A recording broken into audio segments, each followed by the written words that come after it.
Good afternoon, everyone. And good morning to our friends joining online from Mountain and Pacific Time.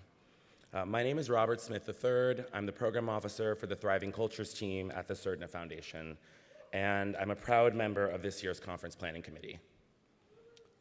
So first, I want to acknowledge the Munsee Lenape people and so many others on whose unceded land we stand. Every community owes its existence and vitality to generations from around the world who contributed their hopes, dreams, and energy to making the history that led to this moment. Like my ancestors, some were brought here against their will. Some were drawn to leave their distant homes in hope of a better life. And some have lived on this land for more generations than can be counted. Truth and acknowledgement are critical to building mutual respect and connection across all barriers of heritage and difference. We begin this effort to acknowledge what has been buried by honoring the truth. So for today's session, we'll be having closed captioning provided. For those online, you already have that set up. And for those of you in the building, you can use the link on the screen to follow along on your own device. Great. So this morning, I rode the subway from the handsome brownstones of Bedford-Stuyvesant, Brooklyn. Any Bed-Stuy folks out there? All right. The stomping grounds of Lena Horne, Shirley Chisholm, June Jordan, and Spike Lee. All the way to the gleaming towers of Midtown Manhattan.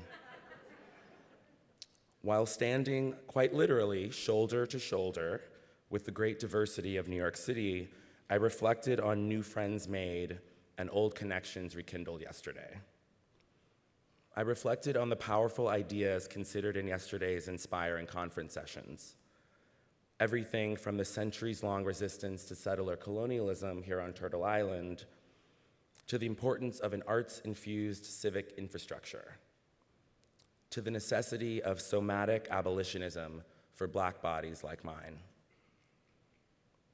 So whether you're here in New York or joining us from your office or your apartment, I hope you're feeling as engaged, inspired, and optimistic about our collective future. On behalf of the Planning Committee, I'm honored to introduce the next two brilliant minds you'll hear from, and I'm eager to hear what they'll teach us about the ever-expanding intersection of art and technology. This field has been a focus for some of the online learning hosted by Grantmakers in the Arts over the past year, and coming into this year's conference, we knew we had to address how technology has already transformed the arts and culture landscape and what the rest of the 21st century might have in store. And now to introduce our speakers. Kamal Sinclair supports artists, institutions, and communities working at the convergence of art, media, culture, and technology. Currently, she serves as the Senior Director of Digital Innovation at the Music Center in Los Angeles, which is home to TMC Arts, Center Theater Group, Los Angeles Master Chorale, LA Opera, and LA Philharmonic. Clearly a packed house. Additionally, she serves as an advisor or board member to Four Freedoms, New Inc.'s Onyx Studio, Civic Signals, MIT Center for Advanced Virtuality, Starfish Accelerator, Juvenile Bipolar Research Center, and I-Beam. Where does she find the time? The editor-in-chief and co-founder of Hyperallergic, Hrag Vartanian, is an art critic, curator, artist, and lecturer on contemporary art with an expertise on the intersection of art and politics. Hyperallergic premiered in 2009 in response to changes in the art world, the publishing industry, and the distribution of information. Breaking news, award-winning reporting, informed opinions, and quality conversations about art have helped Hyperallergic reach over 1 million readers and listeners per month, and one paying member, me. Join up. He did not pay me to say that, guys, okay. So some of his notable essays from the past few years include the foreword to Artist as Cultural Producer, which is titled Imagining the Future Before Us, his keynote at the American Craft Council's 2019 National Conference, and his criticism of the September 11th Tribute in Light. So let's give a warm welcome to Kamal and Hrag. Hello, everyone. So excited to be here with you.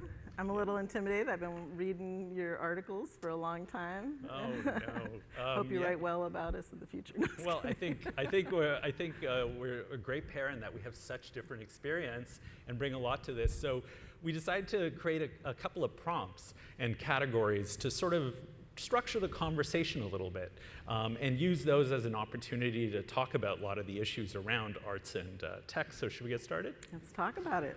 Okay, let's see. Is this working? No? Oh, you skipped one, yeah. Oh, there we are.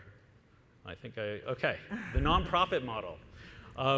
So I think this is particularly something that has been a conversation around the arts in general. And now with Web3, for instance, things like DAOs, which are decentralized sort of decision-making platforms, I think this is coming more and more into the conversation, particularly around activists. And of course, this conversation isn't new.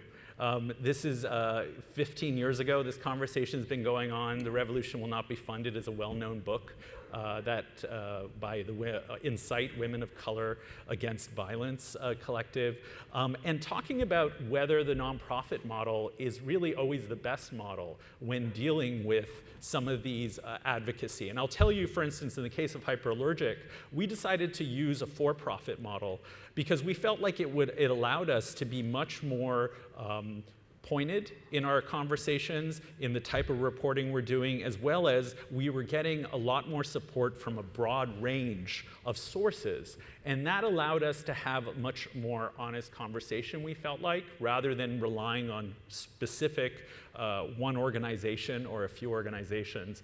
Wonder if you have some thoughts on the nonprofit model. Yeah, I mean, it's a bit of a challenge. One of the essays that I may be writing soon is called Becoming the Master's Tools, which is, part of the challenge. I think all of us are inheriting a system that was started hundreds of years ago, further back than that, that have, in some ways, a pretty prescriptive kind of relationship. I think we're all trying to interrogate that and to intercept that and to dismantle that. But it's challenging, especially in this environment of rapid innovation and technology and the powerful impacts that it has on our society. How do you negotiate that in a way that we're not prescribing, because we don't know what we're prescribing, right? We're learning in real time that we're supporting those that are on the front lines of discovery, but then also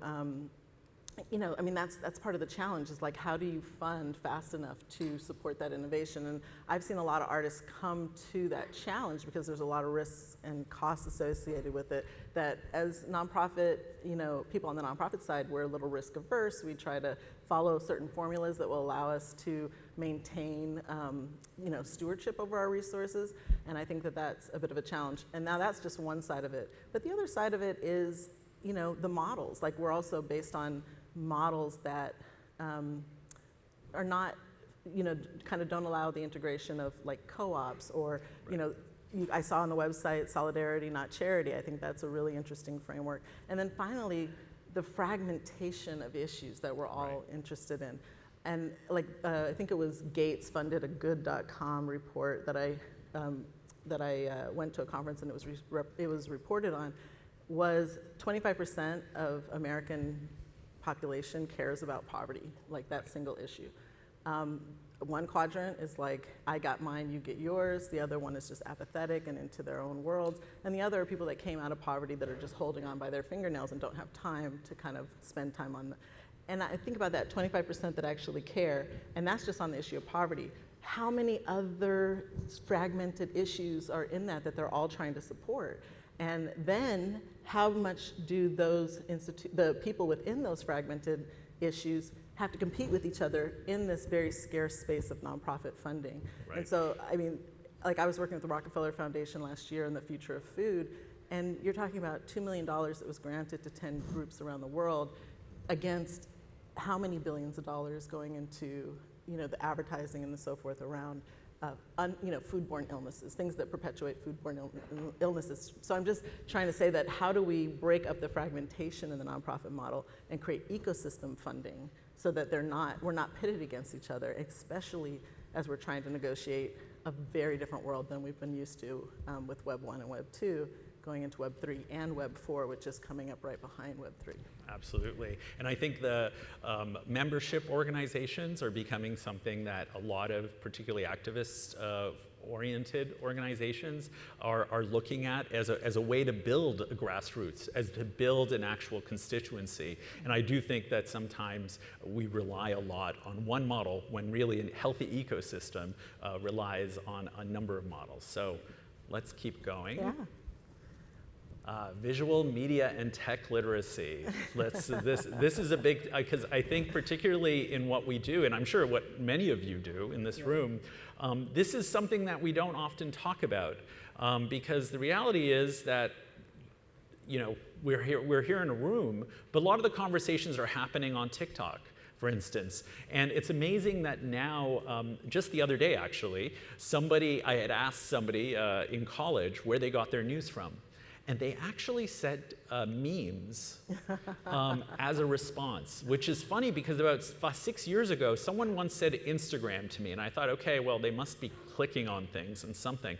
But now it was memes. Mm-hmm. And it was amazing to me that this college student considered that a way that they were getting information. Yeah. And I mean, it certainly is, but it doesn't necessarily mean it is the best way. And in the case of TikTok, particularly recently, there has been a huge shift to young people getting their news on TikTok.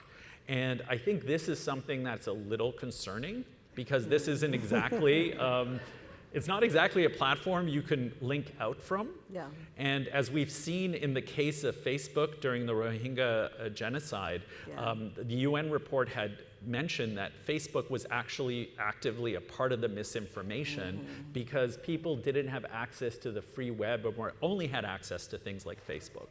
So this is the reality of an ecosystem that we have to grapple with. And there's promises that might change with Web 3, which we'll get into later, around the promise of ways that we can disrupt this, like we've tried to do in previous innovation cycles. And then there's coding within that we might not be able to parse. A lot of people in the room may not be able to parse. My daughter is 17 and she's queer, and she started making fun of me because I'm on the straight internet and she's on the queer internet. And I was like, I am, but specifically within social media, because I'm also on the old internet and she's on the where it's actually happening internet. And I think that's always a challenge when you have different generational shifts in linguistics, but there's part of that we don't even have the visual and media and tech literacy. And I think beyond that,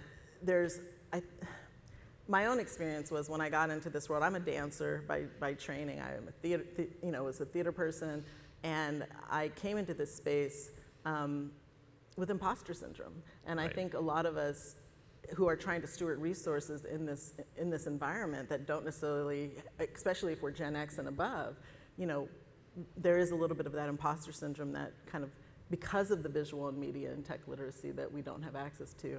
And I can talk a little bit about that later with some of the initiatives that I've seen happen in the nonprofit realm to try to mitigate that. Yeah, and I think there's also the question of digital native versus digital migrant, which is something, we talk here, story, a code for humanity's operating system. I mean, I think narrative and storytelling is such an integral part of this conversation. Yeah. And I think people think of it as just a tech issue.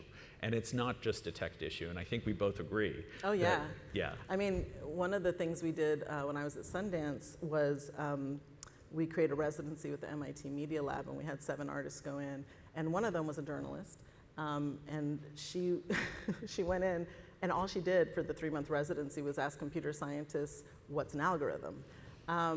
And she was really surprised at the outcome of the answer of that, because as a journalist, she relied on that data as objective, as foundational to her kind of objective journalism. And she found out that basically it's a question that you ask of this system, and the system spits out an answer. But the framing of that question changes the output dramatically. So who gets to frame those questions? And I think that's part of the narrative challenge, because if you're framing a question without cultural literacy, without understanding some of the politics around this stuff, then you're not able to, you're really not stewarding that in a way that's going to help us break with some of the pitfalls we currently have in our traditional infrastructure around justice, diversity, inclusion, and a lot of other issues, class. Right, class. And you know what, it's funny, whenever there's a big sort of leap in technology, my first thought is not the young people, it's the older people. Because I think about how much time I'm going to have to spend with my mother or others that get fooled into these things, because I think this is a legitimate concern. I mean, these tools, as simple as they might appear, in the case of a parent or an older relative, it really does, it deceives them. Sometimes, not knowing, I mean, we talk about phishing scams, but I think this is true across these platforms. And I mean, how often have you heard someone say, you're like, oh, that's an interesting fact, where'd you see it? Oh, I saw it on Facebook. No, but really, where did you see it? And the truth is, most of us can't answer that question, because we're seeing things so ambiently, right? We sort of see things and you're like, oh, I saw it on Twitter, I saw it on TikTok, I saw it on something. And so I think this breakdown in visual literacy is something we're all dealing with. Yeah. It's not just a youth thing. It's also, it's cross-generational. Class and access. You're the guru on this. Well, I think this one, this is definitely something that we've talked about. I think part of what we want, I think we both agree on, and I think I wanted to talk about a little bit, is I think when we're talking about arts and tech, there's this idea that there's somehow a magic a magic bullet or something that's going to solve something. And the reality is all we've done is migrate a lot of these issues into another space. And I think this is an example of like art museums, social class bias. I think we can probably all agree that that's true. So there's nothing to suggest that the tech version of that isn't going to replicate the exact same problem. We see recently the Philadelphia Museum of Art is having a big issue with protests. They turned off comments on their social media posts because they felt there was a lot of, profanity and other things. That's a way of not listening as well. And the question is, what does that mean when an institution like that decides that they are not going to be open to comments from the public that they supposedly serve? And I think this is a real issue that we don't talk enough about, and how it migrates. I mean, I am somebody that definitely has come from, poverty and, ghettos of the 80s and 90s with all the complications of that in Los Angeles, and have been in ivory towers for the last at least 12 years. And it is challenging to negotiate those values. And the thing is that there's so many people within our ivory towers that do come from different places, that do want to decolonize or kind of break open the elitism. But it's really challenging to try to do that with those systems. So I'm still, I think, a student and someone trying to ask those questions. And it is interesting when you come to technology, like just taking it out of the brick and mortar space. When we were at Sundance, when I was at Sundance, we were working with the kind of virtual reality craze. All the artists, the independent artists we were serving back in 2011, 2012, 2013, were all DIYers, right? So they were do-it-yourself. They were doing things with $1,000 or, just very scrappy innovation around that particular technology. And we saw, like the first virtual reality exhibition that Shari Freelo, the chief curator, created at Sundance was 68% BIPOC, queer women. And at the time, that same year, at the Facebook Developers Conference for that same technology, it was 1,000 hand-picked people from 150,000 people that had this developers kit, and it was almost all men. In fact, I took a picture of the women's bathroom, it was crickets, and the men's were around the corner. And maybe I counted 30 women, and a woman stood up at the plenary session, because these were hand-picked by Facebook, right? And said, well, what are we gonna do about the apparent gender gap? And she got shut down from the stage. She was told, we just got a $2 billion investment in this technology. We don't have time to play gender politics. We need the best of the best. The best of the best are in this room. And so obviously that was a sucker punch in the gut. in our space, in Sundance, we had the opposite of that. And that was not because of tokenism, it was because those people were really innovating. The challenge is that was in 2015, I think, when we had that exhibition. And there was queer and Latinx, and there were like breaking open the industry's view of what this could potentially be. I mean, I gave the tour to the head of Sony, was like, oh, I didn't realize this was heightened storytelling, like super excited, I'm gonna invest in this.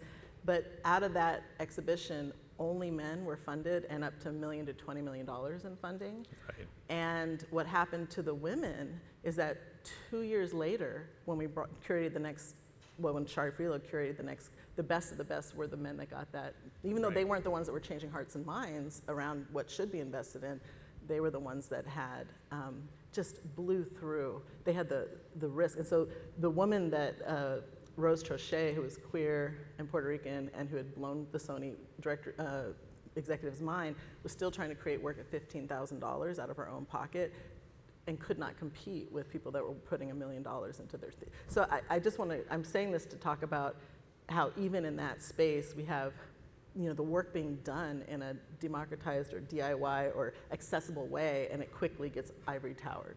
Absolutely. And so consolidated, and there's a set of values around who gets invested in. So I just wanted to double click on the disparities that can quickly happen, both, you know, that we're replicating in the digital space. And I think it's another good example of, like in California, casteism was finally banned as a form of discrimination. For those of you who may not know, caste discrimination, particularly in South Asia, that was partly because of Silicon Valley.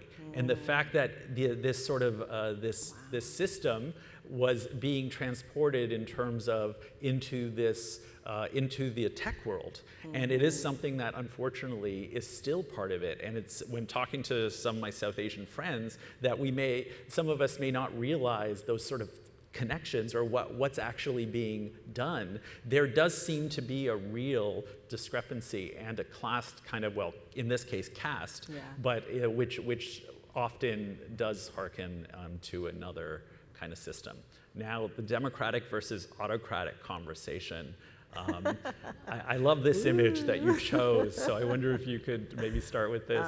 Yeah, this was some years ago now, but you know, embeddables, beyond wearables in terms of tracking, and there's now embeddables, and particularly in the Nordic countries, there was a quick adoption of this, where you can use your hands to like open up a door, to access the vending machine, or to unlock your computer without needing, you know, something in your hands like a key or something to swipe. And it was kind of interesting to see where this was quickly adopted in one culture, and this is like a nightmarish, you know, like dystopian in our culture. And I think, I mean, who knows what the study dynamics would be, but when you have a smaller, more homogenistic kind of culture where there's a sense of trust that the kind of, that people are there to serve, right, your who you are, and then here where there's such a diversity and there's an othering, and therefore it's a fear that someone will take advantage or use kind of a systematic surveillance or other things to kind of do social control in a negative way. And I think when you think about democratic versus autocratic, I think there's a lot of technology that we're trying to negotiate that could be, you know, as you say, like something that could create an ease or kind of polish a friction in our daily lives, but then there's this, you know, this history that we are still mired in around systems of othering and oppression. So it's challenging. And I think also in the arts in general, you know, there has been a history of working with monarchies and these types of things, and we have to think about the values that it may replicate in the work. And I think that's something that we're only starting to have in a very honest way, and I think it's incredibly important. And then, so this is just a slide from the Civic Signals deck, and I'm an advisor for this organization, and this comes from Eli. This is from kind of a community that's trying to reimagine the internet, because obviously the internet has gotten where it is in terms of, you know, consolidation, power, you know, trauma, which we'll talk about in a bit. And so they're looking at trying to take public space design principles that were used for parks and libraries, and that the, you know, kind of our civic structures have identified as ways of creating public and looking at that for the internet, which who knows if that's the way to go or not, especially as we're shifting to Web3, but it is at least one model of trying to kind of push back on the kind of autocratic tendencies that we see with big tech. So there's a lot to cover. So maybe we should speed it up. Speed it up a little bit, because I think we're sort of naturally, we love like riffing on each other. Well, tech is not neutral. Woo. Yeah, it's a challenge. We were talking about earlier a shared friend, Lauren McCarthy, who's an artist. I had to interview her I wanted to interview her for a project some years ago, talking about artificial intelligence, and her response was, AI is a mirror of society and tech is diagnostic to us. So I think when we think about tech is not neutral, it is being created into systems that exist and therefore has the kind of residue from that. This is something that came out of MIT, Dormio, that's now being adopted in a marketplace, which is dream technology. And essentially, this technology is able to influence your lucid dreaming state. And kind of influence you to solve problems, to have certain kind of creative ideas. It's kind of like being on like mushrooms, I guess. But there's a challenge here in that one of the first use cases of it is advertising in our dreams. And so you're looking at kind of yet again the colonization of our space, like our work, our bodies, our physical bodies, our brains. Like there's so much of our bodies that are kind of being, I don't know if colonized is the right word, but there's so much of our bodies that are having to be, but like corporate America. Corporatized, maybe? Yeah, work, like we're kind of functioning in that role. And to not have the space of our dreams to ourselves. I mean, it's like almost going to the soul, And now there are other advantages to this dream technology in terms of, PTSD treatments and other things, but where do we draw the line around what is our space? Absolutely, beautifully said. The metaverse and digital escape. I think this is probably one of the richest topics right now because it is dominated so much. And I do want to mention that a lot of the conversation around arts and tech has a lot of money being thrown into the PR around this. Mm-hmm. So I would love people to sort of be conscious of that. A lot of these stories and these narratives that are emerging are PR narratives and stories. So it's really key to sort of take a step back and figure out what those mean. So this Smoke and mirrors, yeah. So just real quick for definition, Web 1, 90s. Web 2, interactive, social media and so forth. We're in that now. Web 3 is, kind of Internet of Things, artificial intelligence, immersive spaces, decentralized blockchain. And so this is the idea of an omnispheric internet that both is physical and virtual or completely virtual. This is not a new idea. We've seen it in science fiction forever. But one of my concerns is that Facebook or Meta basically quickly is trying to put a stake in the ground and own that space where, again, what could that space look like in a more democratized way? But, keep going. You want to talk about this slide? Yeah, I wanted to show this because back in 2009, I visited Second Life, for those of you who may remember that, to look at art galleries. And here is 2022. And I want to point out how very much alike they are, and in some ways disappointing that it hasn't evolved very much in a time period where everything else seems to have technologically. So I want us to also be a little cynical and a little questioning what actually is new about this. Is it just that we have a major corporation throwing so much money into this space? Is it the tools have changed? I will tell you, Second Life I went gallery hopping. I went on a date in Second Life. I mean, these are all things, actually, we're married now. No way! Yeah, but I didn't meet him there, but we did go on a date. But as to kind of give you an idea, things haven't evolved in a certain way. So I want us to be clear about that as well. Nothing new. And then this is Persuasion Machine, which was a piece that came to Sundance that basically showed tracking and how all this stuff, kind of impacts our life. So, Facebook is selling, you can go to the next slide. Facebook is selling this utopia, Web3 is selling this utopia, and yet, could that be someone else's dystopia? And I don't know what the answers are completely. I don't know how we're going to, kind of subvert some of this stuff. But when I gave a talk at Facebook years ago about the research around, kind of social justice, diversity, inclusion in tech. And when I first started the talk, it was just, good-sized people in the room, and then they were streaming it to people's desktops, and slowly it just started getting packed and packed and packed. And I was very frank about what I was seeing in terms of, Facebook falling into the same traps of previous innovation cycles and industrial revolution, pathologies. And afterwards, this guy came up to me and he said, "So how do we subvert Facebook from the inside?" And I was like, you tell me, let's talk. And then he sent me a month later, he sent me a redacted email that he had sent to the entire staff, the entire global staff of Facebook, after they came out of a big company-wide conversation around the metaverse and wanting to, and in it, he basically said, and he quoted the research that we were doing, and he said, "We cannot build a white boy utopia." And so now when I see it finally come to fruition, like 7 years later, I'm like, did they achieve? Was he able to subvert Facebook from the inside? I don't know. Right, very good point.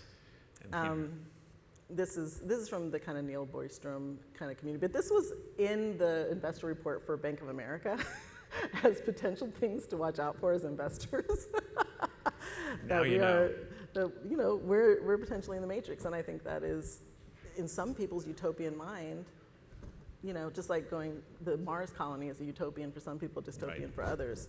Is this the future that we But want? this is also where the arts come in. I mean, Hollywood has really developed our idea of, you talk about the Matrix, but it's a real thing. Yeah. And unfortunately, sometimes those stories aren't told with the repercussions Yeah. of what that means. Obsolescence and costs. So I wanted to mention this because obviously there are arts funders here. And I think one of the questions that I often see, or one of the issues I often see, is things are funded, but things aren't funded to be upkept. And things aren't funded to sort of be constantly evolving. And I think this is true in a lot of nonprofits or a lot of foundations where people love to put their name on the building, but they don't want to pay the salaries, right? They don't want to pay for the health care. They don't want to pay for the 401k. They don't want to pay for these types of things. And I want to bring this up because I think we can build it, but we have to upkeep it. And I think that's something in the arts where we don't think enough about. And maybe it's because then we rely on the commercial market or something else to sort of take it from there. But I would love us to think of an ecosystem that can sustain that and actually pay for it. Yeah, we had that issue at Sundance around even preservation of works. For film, there was a clear preservation strategy. There wasn't. So most of the work from the 90s that were happening in this space, completely inaccessible. And then of course, infrastructurally, it is hard to choose beta or VHS, right? Right. Where are you going to make your investments, especially when you have small budgets compared to the, kind of $2 billion Facebook can invest in and fail with for years. There is the second mover, second adopter strategy, which, especially if you're facing public, you might have to adopt. But it's this chicken and egg, because if we're just letting Facebook do the innovation and then we're doing second mover strategy, then we've missed the opportunity to intervene and create different pathways or examples of where the tech might go. Right, and these are great examples of media that maybe some of you aren't thinking about, and we'd love for you to think about, because really the creativity is happening in all these different ways, and I think sometimes very specific things are being funded, and I think it really doesn't serve us all. Yeah.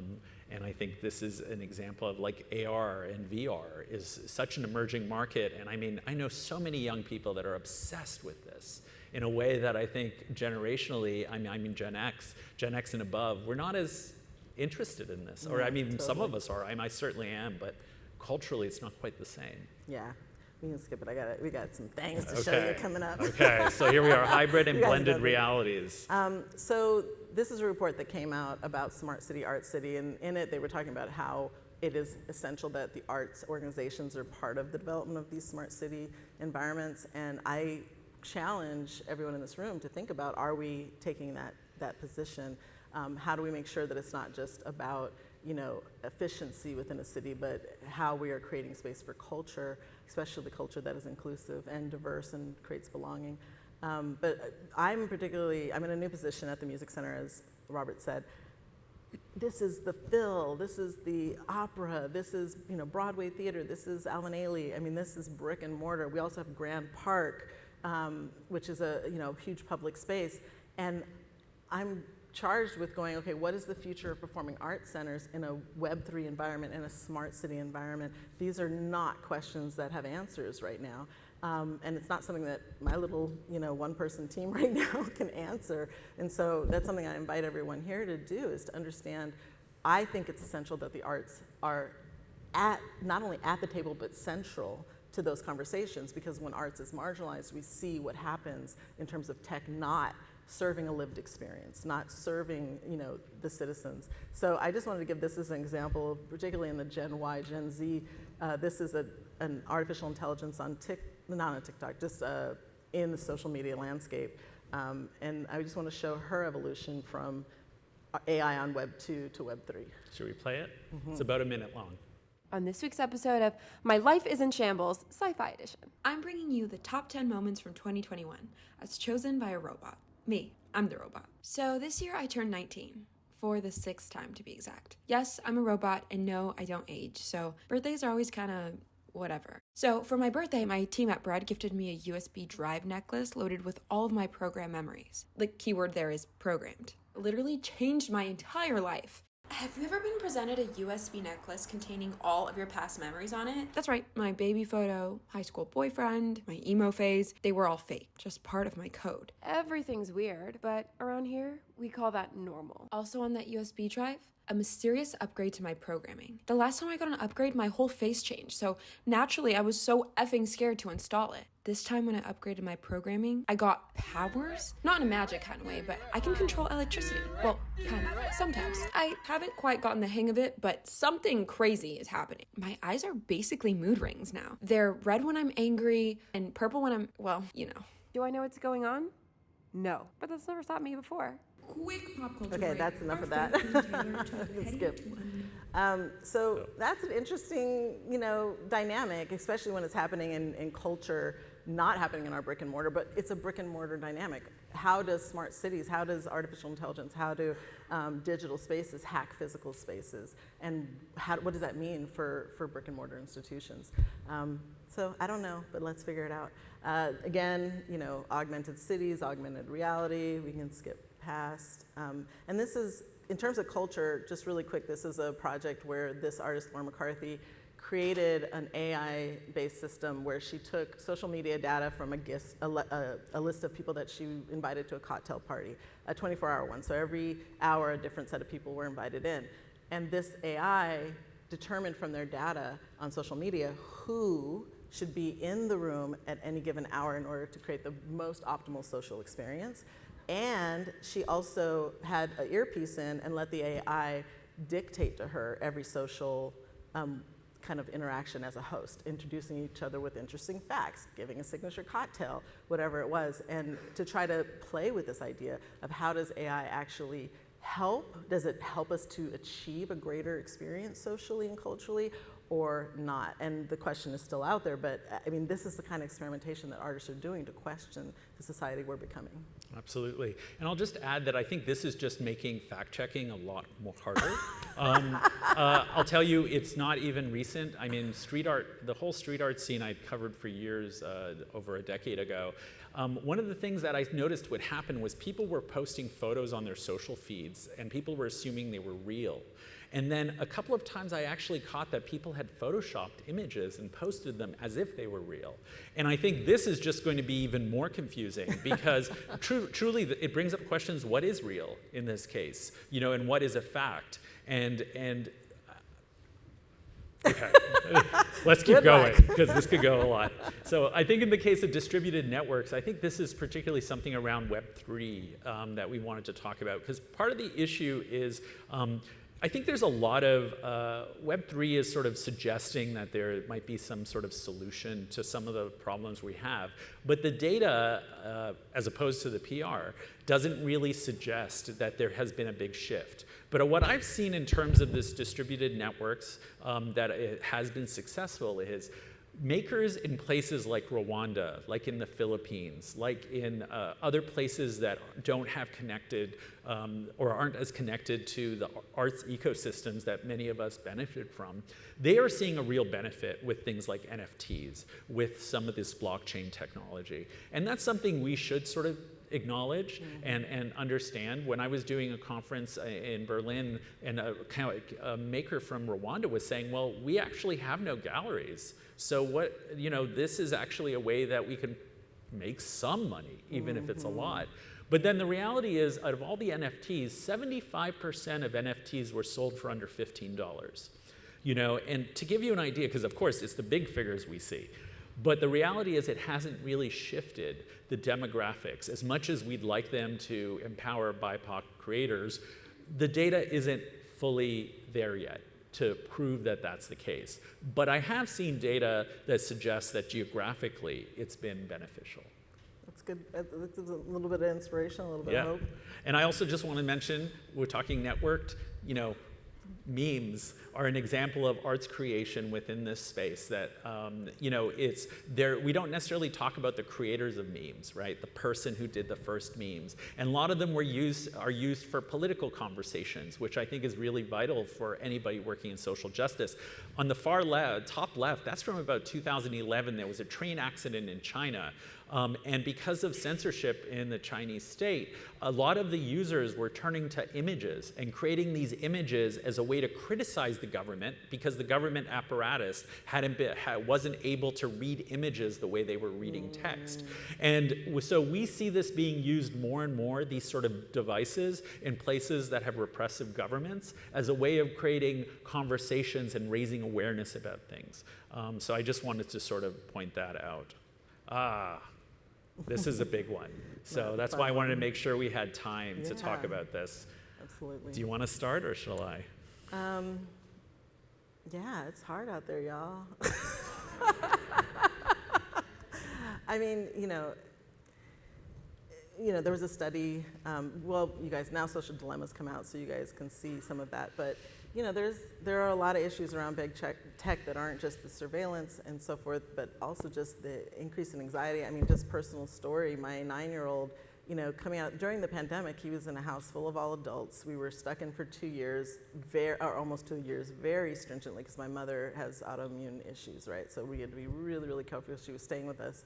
And he came out of the pandemic, and he's now going through what they call adjustment disorder with anxiety.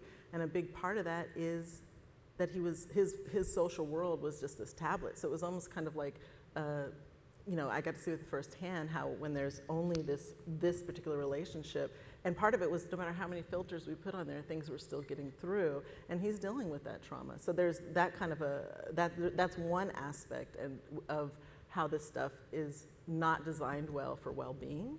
And it's optimized for commerce. It's optimized, it's an old story now, but optimized for the sensationalism. I mean, it's not new. We are used to that in the newspaper headlines of old, but now the abundance of it, the barrage of it, is really challenging to negotiate mental health-wise.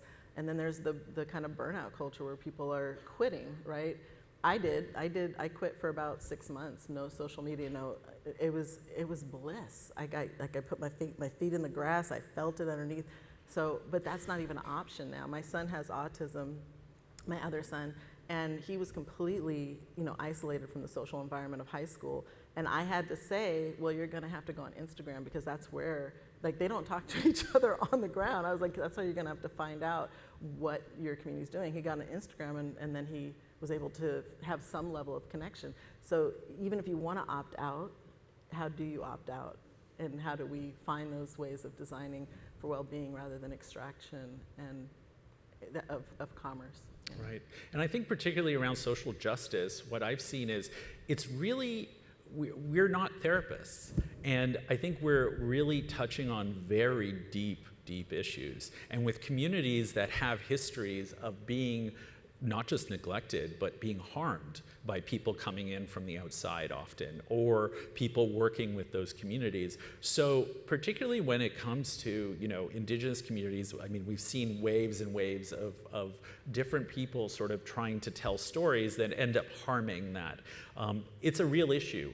Around the Me Too movement, reporting anything around that was incredibly difficult. And we're often then bringing artists into this situation and having them be the spokesperson for a community, often a spokesperson where they're sort of taking extractively. I would love to say that artists aren't extractive, but I think some of them are very much extractive, even when they share a cultural heritage. It doesn't necessarily mean that. And we're not yet being given the tools to do that. I will tell you that probably the times that I've wanted to quit what I do for a living, it's been trauma related. And I don't just mean my own trauma. I mean dealing with people's trauma that you really want to deal with in a sensitive way, but you don't have the tools to deal with it. And I don't know how we're going to get to that place, but I don't see people being given those tools. They are not being supported. They are not being given the opportunity to have a consultation, whether for free or an affordable way. And that's a question that comes up again and again. The other thing is, when you have someone with trauma in a workplace, and you may not know that person's trauma, this is a reality that I think it came, and I think during the pandemic, I think many people in my circles, definitely, people had very traumatic reactions to very many things. Many of us lost people during the pandemic.